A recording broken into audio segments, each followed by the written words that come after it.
ತಮ್ಮೆಲ್ಲರಿಗೂ ಭೀಮನ ಅಮಾವಾಸ್ಯೆಯ ಮಂಗಳ ಶುಭಾಶಯಗಳು. ಭೀಮನ ಅಮಾವಾಸ್ಯೆಗೂ ಪಾಂಡವರ ಭೀಮನಿಗೂ ಯಾವುದೇ ಸಂಬಂಧವಿಲ್ಲ. ಹಾಗಾದರೆ ಪುರಾಣ ಗ್ರಂಥಗಳಲ್ಲಿ ಭೀಮನ ಅಮಾವಾಸ್ಯೆಯ ಮಹತ್ವವೇನೆಂದು ತಿಳಿಯಲೇಬೇಕಲ್ವಾ? ಈ ಭೀಮನ ಅಮಾವಾಸ್ಯೆಯನ್ನ ಜ್ಯೋತಿರ್ಭೀಮೇಶ್ವರ ವ್ರತ, ಪತಿಸಂಜೀವಿನಿ ವ್ರತ ಮತ್ತು ದೀಪಸ್ತಂಭ ವ್ರತವೆಂದು ಕರೆಯುತ್ತಾರೆ.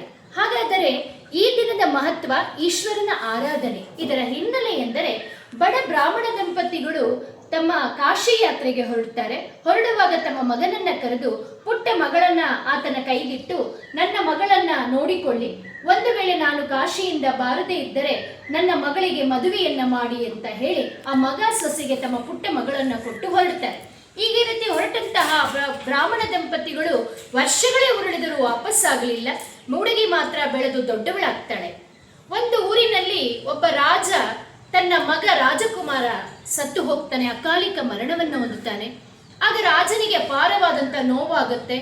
ನನ್ನ ನಂತರ ಉತ್ತರ ಕ್ರಿಯಾದಿಯನ್ನು ಮಾಡುವವರು ಯಾರಿಲ್ಲ, ಕೊನೆಯ ಪಕ್ಷ ಸೊಸೆಯಾದರೂ ಬಂದರೆ ಈ ಒಂದು ರಾಜ್ಯವನ್ನ ಮುಂದುವರಿಸ್ತಾಳೆ ಅಂತ ಹೇಳಿ ಒಂದು ಡಂಗೂರವನ್ನ ಸಾರ್ತಾನೆ. ಯಾರು ನನ್ನ ಸತ್ತಿರುವಂತ ನನ್ನ ಮಗನನ್ನ ಮದುವೆಯಾಗ್ತೀರಾ ಅವರಿಗೆ ನನ್ನ ಅರ್ಧ ರಾಜ್ಯವನ್ನು ದನಕನಕವನ್ನು ಕೊಡ್ತೀನಿ ಅಂತ ಹೇಳಿ ಡಂಗೂರ ಸಾರ್ತಾನೆ. ಹಣದ ಆಸೆಗೆ ಬಿದ್ದಂತ ಈ ಅಣ್ಣ ತನ್ನ ತಂಗಿಯನ್ನ ಕರ್ಕೊಂಡು ಬಂದು ರಾಜಕುಮಾರನೊಂದಿಗೆ ಮದುವೆ ಮಾಡಿಸ್ತಾನೆ. ಮದುವೆ ಮುಗಿದ ನಂತರ ಆ ಒಂದು ರಾಜಕುಮಾರನ ಶವ ಸಂಸ್ಕಾರ ಯಾತ್ರೆ ಪ್ರಾರಂಭವಾಗುತ್ತೆ. ಭಾಗೀರಥಿಯ ನದಿಯ ತಡದಲ್ಲಿ ಶವ ಸಂಸ್ಕಾರದ ಕ್ರಿಯೆ ನಡೀತಾ ಇರ್ತದೆ. ಇದಕ್ಕಿದ್ದಂತೆ ಜೋರಾದಂತ ಮಳೆ ಬಂದು ಅಲ್ಲಿರ್ತಕ್ಕಂಥ ಜನರೆಲ್ಲರೂ ಕೂಡ ಆಶ್ರಯಕ್ಕಾಗಿ ಚದುರಿ ಹೋಗ್ತಾರೆ. ಆದರೆ ಆ ಹುಡುಗಿ ಮಾತ್ರ ತನ್ನ ಗಂಡನ ಶವದ ಮುಂದೆ ಕುಳಿತುಕೊಂಡು ಅಳ್ತಾ ಇರ್ತಾಳೆ. ಆಕೆಯ ಆರ್ತನಾದ ಇಡೀ ಏನೋ ಮಳೆ ಸುರಿತಾ ಇತ್ತು, ಆ ಮಳೆ ಗುಡುಗು ಮಿಂಚಿಗಿನ್ನ ಜೋರಾಗಿರುತ್ತೆ. ಆ ಸಂದರ್ಭದಲ್ಲಿ ಬಡ ಬ್ರಾಹ್ಮಣ ದಂಪತಿಗಳು ಅಲ್ಲಿ ಪ್ರತ್ಯಕ್ಷರಾಗಿ ಆ ಹುಡುಗಿಯನ್ನ ಯಾಕೆ ಇಲ್ಲಿ ಕುಳಿತು ಅಳುತ್ತಿದ್ದೀಯಾ ಅಂತ ಕೇಳಿದಾಗ ಅವಳು ನಡೆದಂತ ತನ್ನ ಇತಿಹಾಸವನ್ನ ಹೇಳ್ತಾಳೆ. ಆಗ ಆ ದಂಪತಿಗಳು ತಮ್ಮ ದಿವ್ಯ ದರ್ಶನವನ್ನ ಆಕೆಗೆ ತೋರಿ ಜ್ಯೋತಿರ್ಭೀಮೇಶ್ವರ ವ್ರತವನ್ನ ಮಾಡು ಅಂತ ಹೇಳಿ ಆ ಹೆಣ್ಣು ಮಗಳಿಗೆ ಹೇಳ್ತಾರೆ.